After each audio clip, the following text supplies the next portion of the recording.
Welcome to spoken English tutorials class 34. ఈ వీడియోలో మనం పాస్ట్ కంటిన్యూస్ టెన్స్కి సంబంధించి నెగటివ్ స్టేట్మెంట్స్ గురించి చూద్దాం. Before going ahead, I would like to request you all to please like, share and subscribe the channel, and if you have any comments, please let me know in the comment section. So without any further ado, let's get started. So if you see the structure for negative statement for past continuous tense, అది ఈ విధంగా ఉంటుంది. First మనం subject తీసుకోవాలి. As you know సబ్జెక్ట్లు ఏమేమి ఉంటాయి మనకి? I, we, you, they, he, she, it, that you know already. Subject తర్వాత వాజ్ కానీ వర్ కానీ వస్తుంది. అయితే ఏ సబ్జెక్ట్కి వాజ్ యూజ్ చేయాలి, ఏ సబ్జెక్ట్కి వర్ యూజ్ చేయాలో చెప్తాను. ఆఫ్టర్ దట్ నాట్ అనేది యూజ్ చేయాలి. ఎందుకు? నెగటివ్ గురించి డిస్కస్ చేస్తున్నాం కాబట్టి మనం నాట్ అనే హెల్పింగ్ వర్బ్ను వాడుకోవాలి ఇక్కడ. After that V4 is nothing but V1 plus ing format. Okay, that you remember. So from the beginning onwards I'm telling continuous ఉన్నప్పుడు V4 ఉంటుంది అని చెప్పి. After that take extra words and after that finally right keywords. Keywords మీకు already తెలుసు, మనం పాస్ట్కి రిలేటెడ్గా ఉండే keywords. Yesterday, day before yesterday, ఇవన్నీ పాస్ట్కి సంబంధించిన కీవర్డ్స్ కాబట్టి వాటిని మనం యూజ్ చేయవలసి ఉంటుంది ఇక్కడ. అయితే ఇక్కడ మనకి డిఫరెంట్ సబ్జెక్ట్స్ ఉన్నాయని చెప్పుకున్నాం. What are those subjects? I, we, you, they, he, she and it. So we have different types of subjects here. So ఏ సబ్జెక్ట్ తర్వాత వాజ్ వాడాలో, ఏ సబ్జెక్ట్ తర్వాత వర్, అంటే మనం నెగిటివ్ వాడుతున్నాం కాబట్టి was not or were not. Okay, wasn't అనొచ్చు, లేకపోతే వరంట్ అని కూడా అనొచ్చు. I weren't in Hyderabad yesterday, ఇట్లా. సో ఐ తర్వాత మనం వాజ్ వాడవలసి ఉంటుంది. ఓకేనా? ఐ వాజ్ అనాలి. I was. Okay, we, you, they, వీటి తర్వాత వర్ వాడవలసి ఉంటుంది.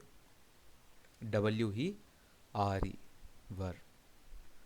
After that he, she, it, వీటి తర్వాత ఏం వాడాలి? Was. Already I told in the previous, అంటే పాజిటివ్ చెప్పుకున్నప్పుడు. అయితే వీటన్నిటికీ కామన్గా ఏమొస్తుంది? వీటన్నిటికీ కామన్గా నాట్ అనేది వాడాలన్నమాట. సో ఇప్పుడు చెప్పండి. I was not, we were not, you were not, they were not, he was not, she was not, it was not. Understood? So దీని తర్వాత V4 వస్తుంది, తర్వాత ఎక్స్ట్రా వర్డ్ వస్తుంది, తర్వాత కీవర్డ్ వస్తుంది. ఓకేనా? సో ఫర్ ఎగ్జాంపుల్ స్లీప్ తీసుకుందాం. Sleep అనేది ఏంటి ఇక్కడ మనకి? వర్బ్ ఫార్మాట్లో V1 అవుతుంది, అంటే ఫస్ట్, అంటే ప్రజెంట్కి నార్మల్. నెక్స్ట్ స్లెప్ట్ అనేది V2 అవుతుంది. మళ్ళీ V3లో SLEPED, స్లీప్డ్, V3 అవుతుందా? No, it is a wrong statement అనమాట. We should not take that one. మరి ఏమొస్తుంది V3లో?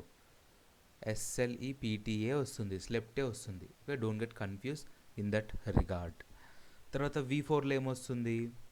SLEPING, sleeping. Got it? So ఈ విధంగా మనం వర్బ్స్ అనేది క్రియేట్ చేస్తామన్నమాట. సో V4లో అవి తీసుకోవాలి. తర్వాత extra words as it is మీకు తెలుసు, అవి ర్యాండమ్గా వస్తుంటాయి. తర్వాత కీవర్డ్స్ అంటే పాస్ట్కి రిలేటెడ్, నవ్వు, టుడే, ఇట్లాంటివి మనం ప్రజెంట్కి సంబంధించిన యూజ్ చేయొద్దు. ఎందుకంటే మనం నిన్న ఒక విషయం జరుగుతుంది, నిన్న ఆ పర్టికులర్ టైంలో జరుగుతుందని చెప్పే టైంలో మనం పాస్ట్ టెన్స్ వాడతాం. పాస్ట్ కంటిన్యూస్ టెన్స్ మీనింగ్ ఏంటి? First of all, okay, the tense which is used to indicate an action which was going on at some point of time in the past is called past continuous tense. అంటే గతంలో ఒక particular టైంలో, ఒక పలానా టైంలో ఆ పని జరుగుతూ ఉండింది అని చెప్పే సందర్భంలో మనం ఇది వాడడం జరుగుతుంది. Okay, will move to example session now. Look at this first example. I was not listening to the history class yesterday. నేను నిన్న హిస్టరీ క్లాస్ వినడం లేదు, అంటే వినకుండా కూర్చున్నాను. I was not listening history class at that time. Okay, వినకుండా కూర్చున్నాను అని చెప్పే సందర్భంలో ఈ విధంగా మనం ఇది వాడతాం. I was not listening to history class yesterday. నేను హిస్టరీ క్లాస్ వినడం లేకుండే. సో నేను వేరే పని చేస్తుండే, like I was writing some notes. So I was not listening the history class yesterday. I was not playing carroms at 6 AM yesterday. 6 AM అంటే మరి అంత మార్నింగ్ కాదు, మరి పిఎం. ఓకే, పిఎం పెట్టేసుకోండి. పిఎం అంటే ప్రైమ్ మెరిడియన్, అంటే సాయంత్రం టైంలో. I was not playing carroms at 6 PM yesterday. నేను నిన్న 6 PMకి ఆడడం లేదు అంటే ఆ టైంలో ఆ పని జరగట్లేదు అని అర్థం అనమాట. జరుగుతుంది అంటే అప్పుడు ఇది నాట్ రాదనమాట. I was playing carroms at 6 PM yesterday, జరుగుతుంది. ఓకేనా? ఇప్పుడు మీరు క్వశ్చన్ ఫ్రేమ్ చేయడం తెలుసు ఎట్లా. ఇది ఇక్కడికి వస్తుంది, ఇది ఇక్కడికి వచ్చేస్తుంది. చెప్పండి ఇప్పుడు, was I playing carroms at 6 PM yesterday question mark. చూడండి ఎంత సింపుల్. క్వశ్చన్ కూడా ఇక్కడ మీకు అర్థమైపోయింది ఆటోమేటిక్గా. Was I playing carroms at 6 PM yesterday question mark ఫైనల్గా. Got it? సో షall we move to next example? We were enjoying the music yesterday. Music అంటే సంగీతం, వి అంటే మేము, ఎంజాయింగ్ అంటే ఎంజాయ్ సంతోషంగా, ఎస్టర్డే అంటే నిన్న మేము మ్యూజిక్ ఎంజాయ్ చేస్తూ ఉన్నాము అని చెప్పే సందర్భంలో.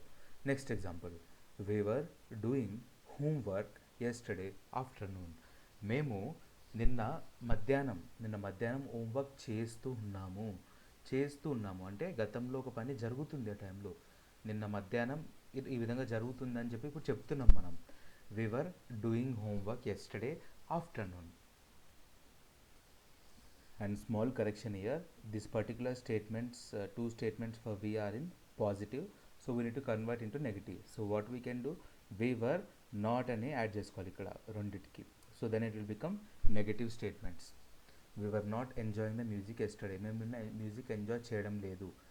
we were not doing homework yesterday afternoon, మేము నిన్న మధ్యాహ్నం హోంవర్క్ చేస్తూ ఉండడం లేదు అంటే వేరే ఏదో పని చేస్తున్నామని అర్థం అనమాట. So got it, please make it correct.